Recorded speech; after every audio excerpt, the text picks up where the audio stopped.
The man fell against the door of the bakery on the coldest morning of the year. And Margaret Ellison did not yet know that the whole of her remaining life would turn upon what she did in the next 10 seconds. She had been scraping the last of the rye flour from the bottom of the barrel, her hands gray to the wrist, when the wind threw the door open and the stranger came down with it, one shoulder striking the threshold, his fine coat-soaked black through to the lining. The few customers in the room drew their skirts away from him. A farmer's wife by the window said low and certain that he was a beggar gone too far in his cups, and that the parish ought to be told. Margaret looked at the long hand splayed on her clean floor, at the wrist showing under the torn cuff, and saw that the man was starving. She did not ask his name. She had buried a husband 11 months before, and had learned in that time that the world asked very few questions of a woman who had nothing, and that she might therefore ask very few of anyone else. She knelt, and she took the heel of bread that was meant to be her own dinner, and she pressed it into his hands. If a story of the forgotten and the seen has ever steadied you on a hard evening, stay close, and let this one keep you company to the end. The man's gray eyes opened then, and they fixed on her face with an attention she had not been given in a year, and she mistook it entirely for the wildness of hunger. He ate the bread slowly, which surprised her, for a starving man tears at his food. This one broke it into measured pieces and chewed each, as though counting them, watching the room over the rim of his own raw knuckles. She brought him water in the cup she kept for herself, and he drank it the same careful way. Up close, his face was not a beggar's face. The bones were too good, the jaw too clean under 3 days of dark stubble. And when he thanked her, his voice came level and low, the voice of a man accustomed to being obeyed and unaccustomed to gratitude. Margaret heard none of it. She heard only that he had said thank you, and she could not remember the last person who had. The bakery had been her husband's. Thomas Ellison had taken a small inheritance and a smaller talent and built a shop on the corner of the market square in the town of Harrogate. And for 6 years they had been almost comfortable, and then a fever had taken him across 4 days in the spring and left her with the ovens, the debts, and a name that the town now spoke in the past tense. The lease was held by a man named Crail, who owned 1/3 of the square and wanted the rest. And Crail had told her in plain words that a woman could not run a bakery, and that he would be generous when the time came to take it off her hands. She had not yet let the time come. She rose before dawn, and she kept the fires, and she sold what bread she could, and at night she counted coins that never quite reached the figure she owed, and she did not weep, because weeping cost daylight, and she had none to spare. The figure she owed was £40 by the new year, and she had 11, and she knew both numbers, the way she knew the back of her own hand. She had sold the good clock that had been her mother's in November. She had sold the second pair of boots, and the brass fender, and the little case of silver teaspoons that had come to her as a girl, and each thing had bought her another week, and the weeks were running out faster than the things. She had learned the precise weight of a half-quartern loaf in her palm, without the scale, and the precise number of those loaves between herself and ruin, and the precise hour each morning at which the ovens must be lit if the bread was to be ready for the market men who came in from the outlying farms. She managed it all alone. The boy who had carried for Thomas had gone to a steadier wage at the brewery within a month of the funeral, and she had not blamed him, and she had taken up his work on top of her own and said nothing. The stranger watched all of this from the corner where she had set him by the fire, and he said little, and he stayed. He had nowhere to go, he told her, when she asked him near noon what she ought to do with him. He had been traveling, and had been set upon and robbed of everything, his horse and his purse and his papers, and left on the road in the rain. It was not a lie, exactly. It was the shape of a truth, with the center cut out of it. Margaret, who had no room in her life for a second mouth, looked at the snow now falling thick past the window, and could not put a man back into it to die.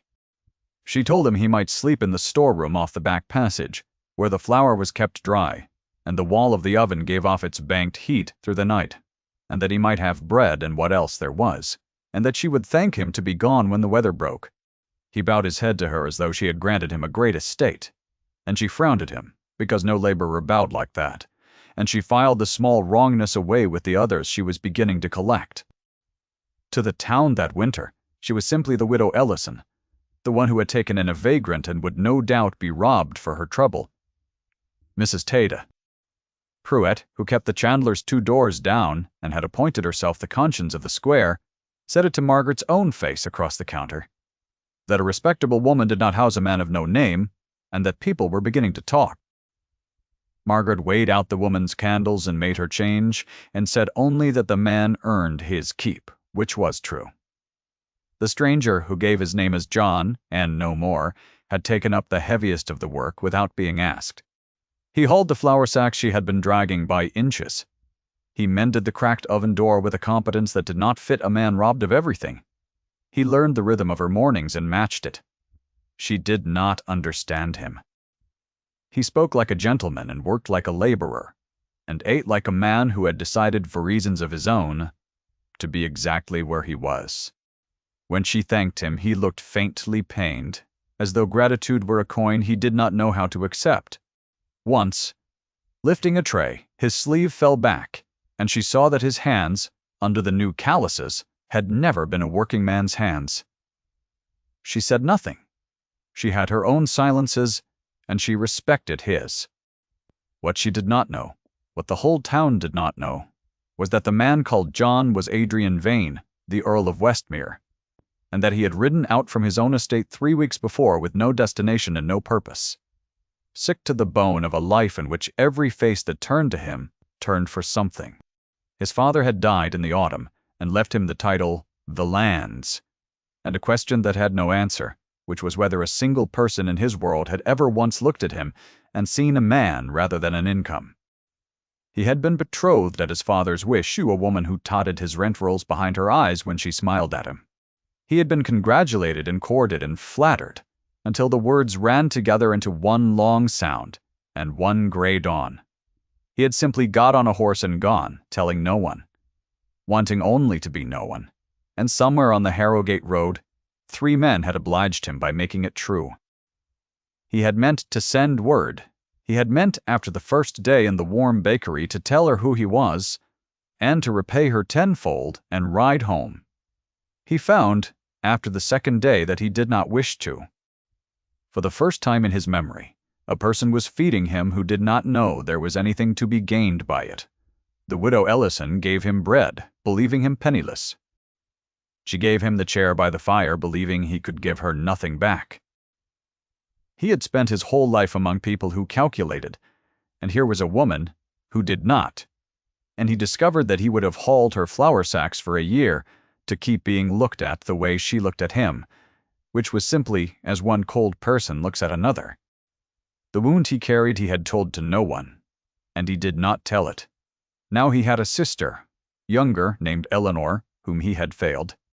She had loved a man their father forbade, and Adrian, 18 and obedient and certain he knew the shape of duty, had sided with the father and helped to send the man away, and Eleanor had married, where she was told and died 3 years later of a low fever and a lower spirit in a great cold house in the north.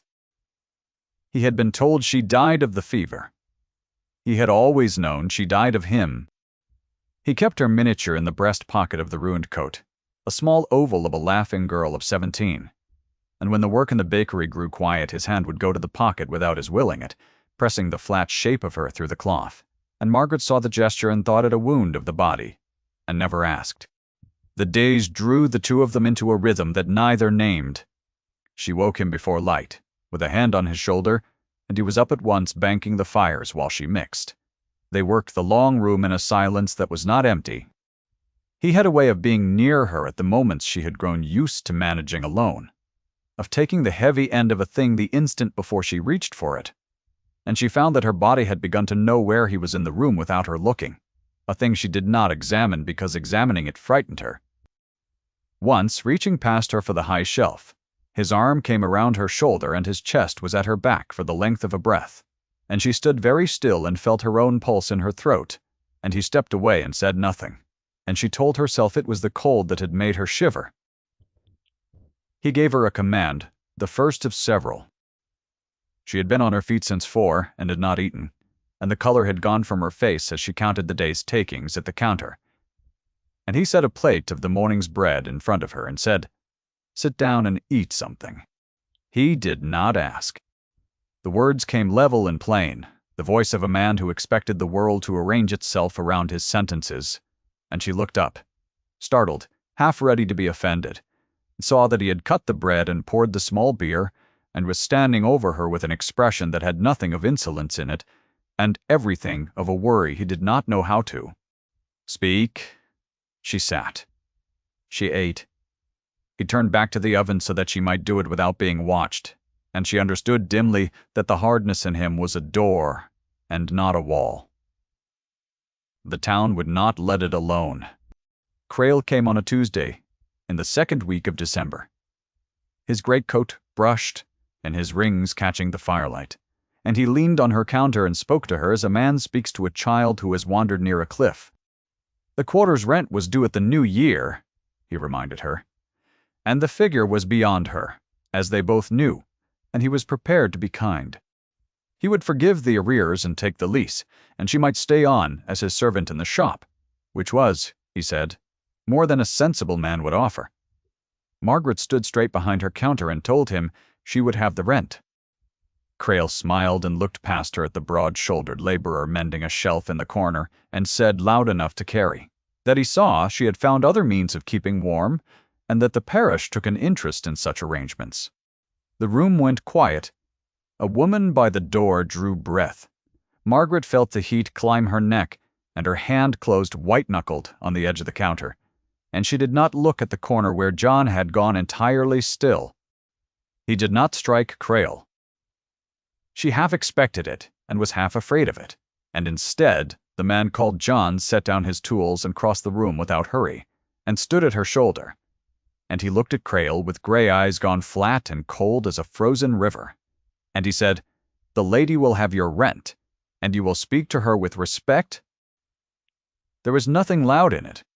There was something underneath it that made Krail's smile slip, some old habit of authority that had no business in a laborer's mouth, and Krail recovered and laughed it off, and went.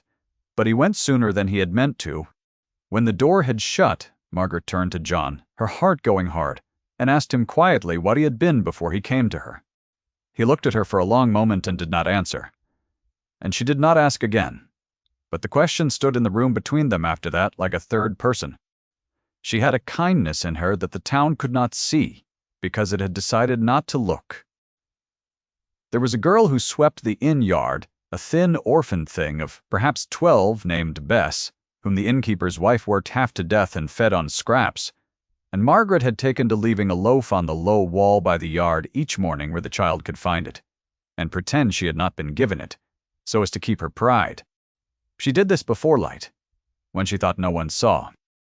The girl had come to her counter once in the autumn, sent to buy a penny loaf for the inn, and had stood counting the coins twice with cold fingers, and looking at the warm bread on the shelves with a hunger she was too proud to show, and Margaret had recognized the look because she had begun to wear it herself.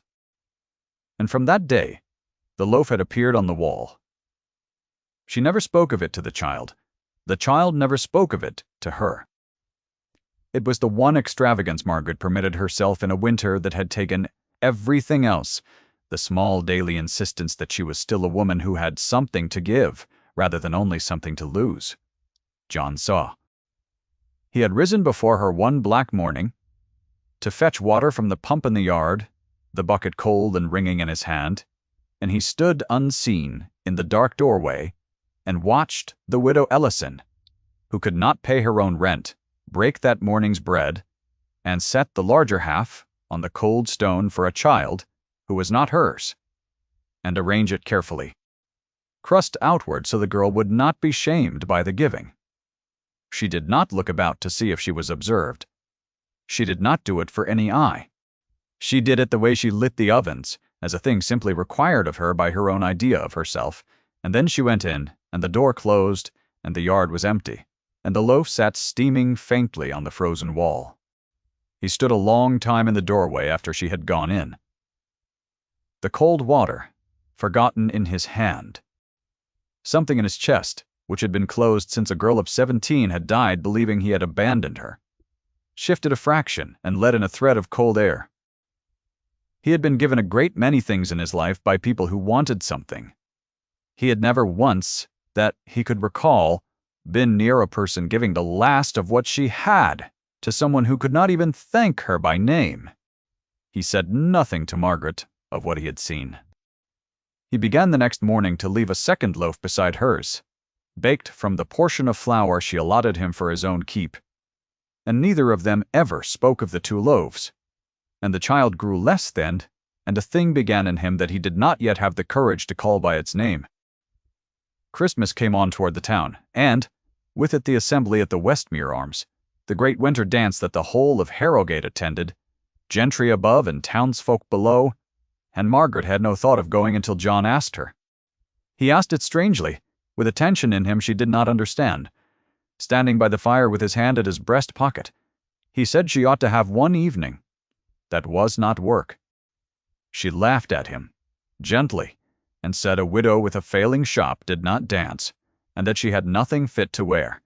And he was quiet, and the next evening there was a parcel on the counter wrapped in brown paper, and inside it a gown of soft gray-green wool, plain and well made, and exactly her size. She held it up to the candle, and the color was the color of the sea under cloud, and the cut was simple and good. The kind of gown that asked nothing of the woman in it, but to be herself. She had not held anything so fine since before Thomas died. She asked where the money had come from. He said he had sold something he did not need. She did not know that he had walked 4 miles to a town where he was not known, and sold his father's signet ring, which was the last thing on his body that named him, and had thought it the cheapest thing he had ever bought. He had carried the ring across half the country, meaning to put it back on his hand the day he went home, and he had handed it over the counter of a strange goldsmith without a moment's hesitation, and walked the 4 miles back through the snow, lighter than he had come. She tried the gown on, alone in the storeroom by the heat of the oven wall, and turned once in the dark to feel the skirt move, and stood a moment with her hand pressed flat to her own breastbone, where her heart was going too quickly, and told herself it was foolishness, a widow of 26 playing dress in a flower store, and put it carefully away again. When she came out, John was at the long table mending the strap of her market basket that had frayed, and he did not look up, and she was grateful, because her face was doing something she did not want witnessed. He had a way of not looking at her precisely when looking would have undone her, and she had begun to depend on it. And she did not let herself wonder what it would be to lose it. They went together on the longest night of the year, and the assembly room was full of candlelight and fiddle music, and the smell of hot wine and pine, and Margaret, in her gray-green gown, stood at the edge of it, feeling every eye that slid to her and away. To the room she was the widow Ellison, who had brought her hired man to a dance, and she heard the word she had been called all month travel along the wall in a whisper, that she was a kept woman now, that grief had loosened her morals, and she lifted her chin and stayed. John did not leave her side. He brought her wine and stood close and watched the dancers, and she noticed that several of the gentry by the fire had begun to look at him with a strange intensity, leaning to one another, and she thought they were sneering at his rough coat, and she moved nearer to him to share the weight of it. He looked down at her when she did that, a quick, unguarded look she did not catch, the look of a man watching a woman step between him and the cold of her own free will, and his jaw tightened, and his hand went again to the empty breast pocket, where his sister's face had used to lie before he had set it on her counter, and taken it up again. A woman came across the room toward them, beautiful and gowned in pale blue silk, diamonds at her throat, moving with the certainty of someone who has never once doubted her welcome anywhere. She stopped before John, and her face was white. She said a name. She said, "Adrian," and then, "My lord." "Is it you?" Half a question and half a cry, and the room behind her began to turn and hush. Margaret felt the floor tilt under her. The woman in blue was Lady Cassandra Holt, to whom the Earl of Westmere was betrothed, come to Harrogate with a party for the season, and she was looking at the labourer John, as though he had risen from the dead, and John, beside Margaret, had gone the colour of ash. He did not deny it. That was the thing Margaret would remember, that in the long, terrible moment when a single laugh might have saved them both, he did not laugh, and he did not deny it, but stood and looked at Lady Cassandra with the face of a man caught at the bottom of his own deception, and the whisper went round the room like fire in dry grass. That the widow's hired man was an earl, that she had been housing a peer of the realm and feeding him scraps and parading him at the assembly, the absurd, ambitious widow who did not know her place. Lady Cassandra turned to Margaret with a small, cold smile, and looked her up and down, the grey-green gown, the work-roughened hands, and said sweetly, "So this is where you have been hiding, my lord, and what a quaint little arrangement, and the laughter that ran through the gentry by the fire." She looked at John. She waited for him to speak.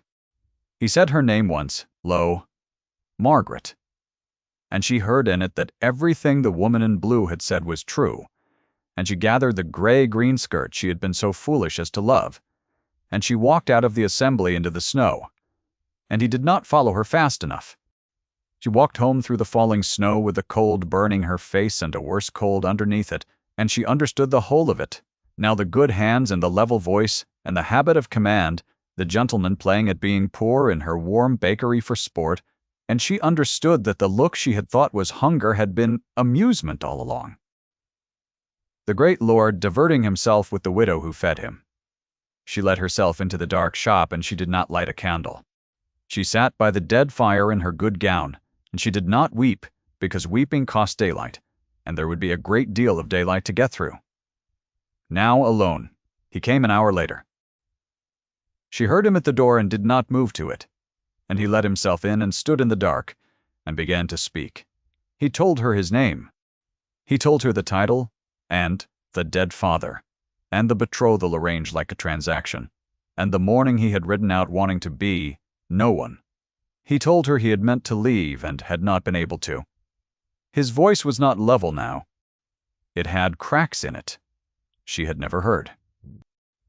And then, because she still said nothing, he told her the last thing, the thing he had told no one, about a sister of 17 named Eleanor, who had loved where she was forbidden and had been sent instead to a cold marriage and a cold grave, and how he had helped to send her there, 18 and certain, and wrong, and how he had carried her miniature in his pocket for 9 years because he could not put down the one person whose worth he had failed to see until it was too late to matter. He said, "I came into your shop a dead man, and you fed me without knowing I was worth anything, and you fed a child who can never repay you, and I have not in my whole life been near a person who gave without counting, and I could not make myself leave it." He drew the small oval from his pocket and held it out to her in the dark, the laughing girl, and said, "This is the only thing I did not sell, and I am showing it to you because I do not want to lie to you about anything ever again." Margaret looked at the miniature, and at the man, and her anger, which was real, sat alongside something else that was also real, and would not be argued away. She had been made a fool of in front of the whole town, and pride was the only coin she had left, and she told him to go. She told him a lord and a widow had no business together, and that he had had his diversion and might go home to his lady in blue. He did not argue. He set the miniature on the counter for a moment as though he would leave it, and then took it up again, and he said, "Only, I will go, but I will not go home to her." And then he was gone into the snow. In the morning the town had its verdict ready. The widow Ellison, it was agreed across every counter in the square, had got above herself, had cast her net at an earl, and been laughed out of the assembly for it, and Mrs. Goley, Pruitt said to a knot of women outside the chandler's in a voice meant to carry through Margaret's open door, that the woman had always thought herself finer than she was, and that this was what came of a draper's daughter forgetting her station. It was the third time Margaret had heard herself reduced to a phrase, and it was the worst, because this time she had let herself hope, and the hope was the thing they were laughing at. Crail came at noon with a paper in his hand and real pleasure in his face. The rent was due in 9 days. He had heard, he said, that her circumstances were not what she had hoped, and he had brought the lease for her mark, and a position as his shop girl that she would be wise to take before the offer cooled. Margaret looked at the paper and at the 9 days, and felt the door of her life beginning to close. And she did not sign. She did not sign because of the child. That was the truth. She found at the bottom of the dark, sweeping her cold shop alone. If she became Crail's servant, the loaves on the wall would stop, for Crail counted every farthing, and the thin girl in the inn yard would go back to scraps. Margaret had nothing, and could lose nothing more. But she could still, for 9 more days, be a woman who set bread on a wall for a child. She decided she would bake through to the new year and sell every loaf she could, and meet Crail with whatever she had, and if it was not enough, she would lose the shop on her feet rather than her knees. That was the choice she made by the dead fire, and having made it, she found she could breathe again. She thought of Thomas, who had built the shop with his own 2 hands and a stubbornness the town had called foolish, until it succeeded, and she thought he would not have signed Crail's paper either. She thought of her mother's clock sold for £10 in November, and how she had wept over that, and then stopped, because the clock had only ever been a thing, and a thing was not worth a tear when a person was not weeping for it.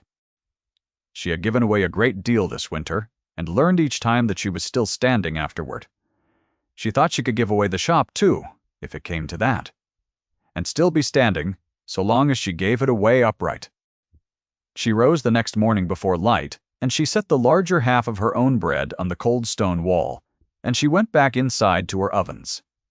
And she did not see that a second loaf already lay beside hers, and had lain there every morning since the assembly, left by a man who had not, after all, gone very far.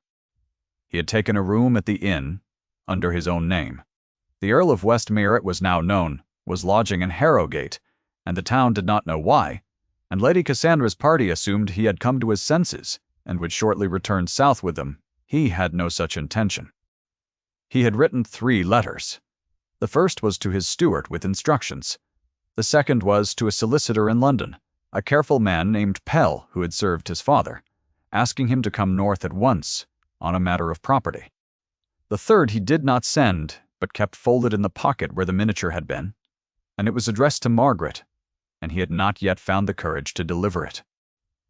On the morning of the new year, the assembly room was opened again for the gentry's farewell breakfast before the southern party departed, and the same crowd gathered under the same candlelight, Lady Cassandra at the center of it, in ivory and pearls, and the talk was all of the strange interlude of the Earl and the baker's widow.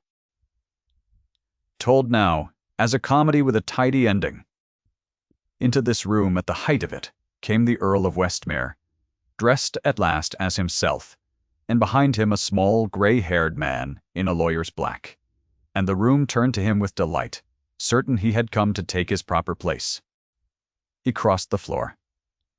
He did not go to Lady Cassandra. He stopped in the center of the room where every eye could reach him, and he asked, in the level voice that the town had heard once before in a bakery, for the company's attention, and he had it. He said that he owed the room a correction. He said that for 3 weeks he had lived in this town as a poor man, and had been treated by its respectable people as a poor man, with one exception. He said that a woman whom this company had laughed at had taken a starving stranger off her own floor and fed him from her own dinner, knowing she would get nothing for it, and had fed a parish orphan besides, who could give her nothing, and had done it while a man named Crail tried to take the roof from over her head. He turned and looked at Crail, who had gone gray, and said the solicitor beside him had that morning purchased the freehold of the corner shop on the market square, and that the widow Ellison held her lease now from the Earl of Westmere, at a rent of 1 loaf a year, and that any man who troubled her would answer to him. The room had gone utterly silent. Lady Cassandra's face was a careful blank. And then Adrian Vane crossed to the door where Margaret stood, having been brought there by the solicitor's clerk without knowing why, the flowers still gray on her wrists, and he took her roughened hand in both of his in front of the whole of Harrowgate, and he said the thing he had come to say. "Marry me." and let them all be your witnesses." The silence held for a long breath. Margaret stood with her hand in his, and the candlelight on her plain face, and the whole room waiting, and she did not faint, and she did not weep, and she looked at the man who had come back, dressed as himself to say it where everyone had laughed. Lady Cassandra rose, and gathered her party with a stiff small dignity that was the best thing she did in the whole affair, and went out to her carriages, displaced and not destroyed, and within the season she was betrothed to a marquess and tolerably content. Crail left by a side door, and was not seen in the square for a long while after. Mrs. Pruett, who had called the widow a draper's daughter, forgetting her station, found that she had always, she now recalled, thought there was something fine about Margaret Ellison. And Margaret, with her hand still in his, and her voice steadier than she had any right to expect, asked him quietly whether he understood what he was doing, marrying a woman the town had named a kept thing, and he said that he did, and that he had spent his life among people who saw his title before his face, and that she was the only person who had ever fed the man, and not the Earl, and that he did not intend to let that go for the rest of his life. She said yes. The room, which had come to laugh, found itself instead doing the thing rooms do at the end of a long winter, and somewhere a fiddle began. If this one warmed you, you might leave a word at the end to say so. They were married in the parish church in the second week of the new year, with the thin girl Bess, scrubbed and frightened and proud in a new dress, holding the flowers, and no great crowd, because Margaret had wanted it small. That spring, the corner bakery stayed open, because Margaret would not close it. She put a baker in to run it, and kept the lease at her rent of 1 loaf a year, and the loaf was delivered each new year by hand to the great house at Westmere, a private joke between two people that the rest of the world was not let into. Bess came to the great house as a ward, and not a servant, and learned her letters, and stopped flinching when a door opened quickly. And in the long blue evenings Margaret would sometimes find her husband by the window of the morning room with his hand at his breast pocket, where the small oval of his sister still lived, and she learned, over time, the whole of that grief, and helped him carry it. And the miniature came at last out of the pocket, and stood on the mantel where the laughing girl of 17 could be seen and named and remembered in the light, rather than pressed in the dark against a closed heart. On the first snow of the following winter, a year, almost to the day from the morning a starving stranger had fallen against her door, Margaret stood at the window of a house she had once not been thought fine enough to enter, and watched the flakes come down over the dark grounds, and behind her the fire moved in the grate.